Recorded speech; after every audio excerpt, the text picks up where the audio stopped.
কিন্তু প্রধানমন্ত্রী ওই যে তিস্তা গঙ্গা এই প্রসঙ্গে আলোচনায় গিয়ে উনি বলেছিলেন যে তিস্তার যে উৎসমুখ সেটা কিভাবে কত জায়গায় বাধাগ্রস্ত হয়েছে।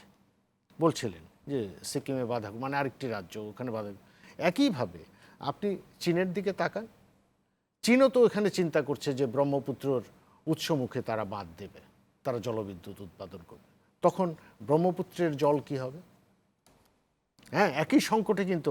অর্থাৎ ওই রাজনৈতিক ঐকমত্য, রাজনৈতিক সংযোগটি খুব কিন্তু গুরুত্বপূর্ণ। তো সেখানে মাননীয় প্রধানমন্ত্রীর এই চীন সফর এবং এই তিস্তাতে অলরেডি তারা যে স্টাডি করেছে ওই তিস্তা ম্যানেজমেন্ট নিয়ে, তারা তো $100 কোটি বিনিয়োগ করে সমীক্ষা করেছে।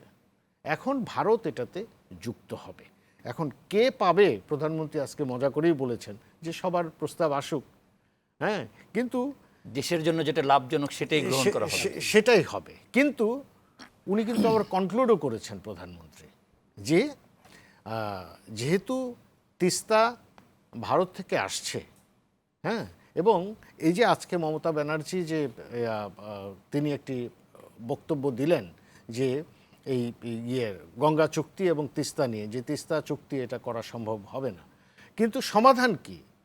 আমি তো এটা স্মরণ করি যে মমতা ব্যানার্জি এক পর্যায়ে বলেছিলেন যে তিস্তার জল আমরা দিতে পাচ্ছি না, বরং ওই যে তোরসা, দুধকুমার, সংকোষ আর ধরলা আছে, এটাতে ওখানে জল আছে, ওটা ক্যানেল করে তুমি বাংলাদেশে নিয়ে আসো, তাহলে বাংলাদেশ ঠিক থাকবে। কিন্তু সেই জলটা এনে রাখবে কোথায়?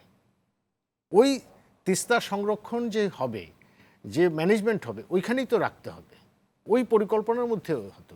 সো যেহেতু এটা ভারতের সঙ্গে সম্পর্কিত, সো হয়তোবা এটা ভারতের দিকেই যাচ্ছে।